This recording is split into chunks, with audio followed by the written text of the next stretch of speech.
É isso Nós aí. temos atualmente uma sorte de termos um país democrático. Será? Agora, professora Sarita, como é que foi aí de 64 a 84? Como é que foi? Você fez um trabalho, foi uma tese de mestrado, Isso.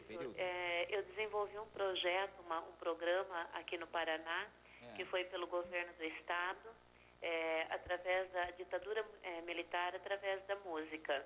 Eles atrapalharam muito, a ditadura atrapalhou muito a arte no Brasil, a cultura popular brasileira? Atrapalhou, sim, mas o pessoal dessa época foi genial, né?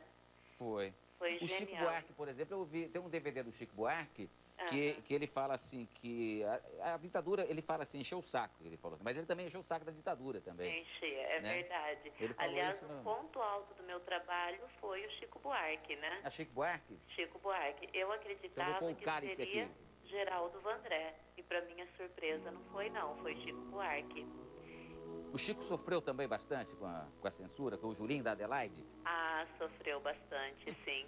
Essa música, Cálice, foi o ponto alto do meu trabalho.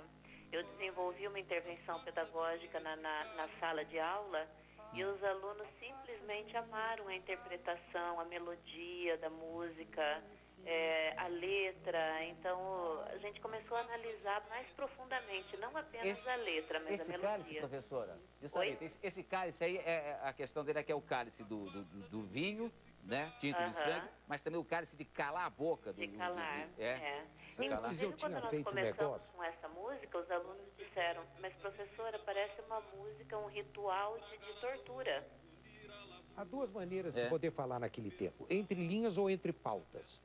Eu falava de uma maneira, às vezes, mais agressiva, quando eu dizia, muitos querem que eu não fale, que eu não fale, que eu não fale, mas fazer com que eu me cale não conseguirão, nem se vende como escrava a palavra, nem a minha que se entenda, não está venda não, que confisquem de um banqueiro o dinheiro, mas verdade ninguém há de confiscá-la assim. A verdade que ofereço não tem preço, pra vendê-la é melhor tê-la bem guardada em mim. Muitos querem que eu não fale, que eu não fale, mas fazer com que eu me cale não conseguirão. Liberdade aqui é um sonho, eu suponho, se ela existe, onde é que eu ponho? Se ela existe, onde é que eu ponho? Se ela existe, onde é que eu ponho? Ponho na prisão. Mas linguagem direta. Mas eu cantava diretamente. O problema, eu enfrentava os militares, eu não ficava falando nas entrepautas. Por isso, talvez, que eu tive 74 músicas proibidas na censura. 74? E duas em Portugal. Sendo que em Portugal me proibiram definitivamente, eu tenho até os laudos, né, todos. Porém, no Brasil... Mas você entrava como Juca Chaves? Claro! Você teve que usar o recurso também? Não, eu ganhei só na justiça de 8 ou 10 logo no começo. Tudo com mandato de segurança. É que não dava. Até tem gente que acha mais importante falar que um cara da esquerda sofre mais que um cara de centro. Eu não vejo. Eu não era nem do centro, era contra o centro. Então você vê que todos sofreram, cada um à sua maneira. Eu tive um boicote geral, até nas emissoras de rádio e televisão. Um dos motivos que eu não quis nem voltar. Quem mais me proibiu não foram nem os militares que já me proibiram na época. É o que você estava falando. As emissoras de televisão tinham medo. Quando eu fiquei preso na casa de... quando eu estava na casa de Jorge Amado e fui preso, a notícia correu na França, porque o convidado de Jorge Amado era o ministro das Relações Exteriores. Eu telefonei para a revista Veja. Isso eu tenho... o cara que trabalhava na revista sabe disso. Não quiseram publicar. Tiveram medo de publicar. A revista Veja? Porque eu sou amigo do dono. Mas o dono fala assim para mim, o Robertinho, que é um cara maravilhoso. Muitas vezes a gente não tem influência na redação. Você sabe disso como jornalista. No jornal, hoje, manda mais o jornalista do que o próprio dono da emissora. Porque o dono de um grande jornal, de uma televisão, tem mais problemas que se preocupar, às vezes, do que... Graças a Deus e a consciência jornalística de cada um profissional. Mas agora... Deixa eu só fazer um serviço com a professora aqui, para concluir com a professora. Sim. O livro chama Ditadura Militar no Brasil pós-64. Como chama, professora Sarita? Foi um artigo que eu escrevi, que foi para esse trabalho, esse programa de desenvolvimento educacional. E ele se chama Ditadura Militar no Brasil através da música. E como é que as pessoas têm acesso? Através da internet. Pela internet? Tem um endereço para a gente procurar ou vai no Google e sabe tudo, escreve lá assim, ditadura militar no Brasil, pós-64, através da música. Isso, esse mesmo. Tá e bom. Foi uma experiência simplesmente fantástica, porque o jovem, ele parece que não viveu essa ditadura. Então, isso que o Juca Chaves está falando aí é assim uma memória da história fantástica, né? Mas o jovem parece que ele não viveu isso. Parece que está muito longe dele. Então, quando ele tem contato com essas músicas... O jovem não viveu, ela está dizendo. Isso. É uma pena. É uma pena. Porque, olha, nós já saímos do regime militar já faz um tempinho também, Já há bastante tempo. Nós de 84 ou 85? 85. 85. É 85 que se deu a redemocratização que começa. E a gente fala, a população do Brasil, não sei se vocês me corrigem, por favor, se eu estiver errado, mas eu acho que a população do Brasil é bem mais jovem do que a gente, né? Às vezes eu começo a falar coisas aqui, dos anos 60, por exemplo, final dos anos 50, as pessoas não sabem do que se trata. É verdade. A gente falou do Juscelino Kubitschek agora há pouco, por exemplo. Não, mas, muita gente não sabe o que se passa. Boiando. Agora, me diga uma coisa, o Valdenir, no livro dele, conta toda essa história da música brasileira, inclusive anterior.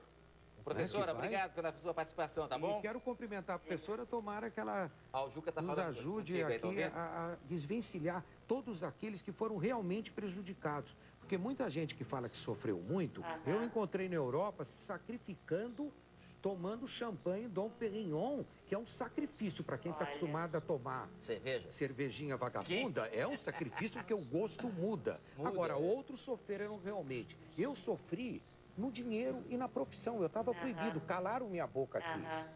É difícil. Bom, obrigado, professora. A gente vai ter que ir para o intervalo agora. Eu queria falar o seguinte, tenho aqui umas perguntas para fazer daqui a pouquinho, que tem o jovem de hoje, que não entendeu nada ainda, não sabe mais da história, e tem o jovem daquela época que sofreu na prisão também, com 16 anos de idade, por exemplo. Queria ser, na volta do intervalo, a gente falasse sobre esse assunto também. O que você ouvia na época, né? Que ano foi? 71. 71. De 71 até 76, fiquei preso. Vamos saber por quê. Como é que foi a prisão de um jovem de 16 anos de idade? Pode isso? Agora, pra gente ir pro break, não pode fazer por exemplo, aquele upa, cavalinho, esse achei qual ou não? Qual que você quer fazer? Meio... Tem muita coisa, porque eu fiz para cada presidente. Uma do que eu mais gosto... gosto... Vamos fazer break? Olha, eu gosto muito do que eu fiz para o presidente Itamar, o Collor de Mello. Tem uma ótima do Collor, que chamava-se na época Super Collor, que dizia: vai ao dentista, volta ao dentista, corre na pista e sorri. De moto a pé até jet ski, um sofisticado esportista. Tiro Piaget, faz karatê, um golpe no bolso do povo. Velho calote é o Brasil novo, um plano inteligente.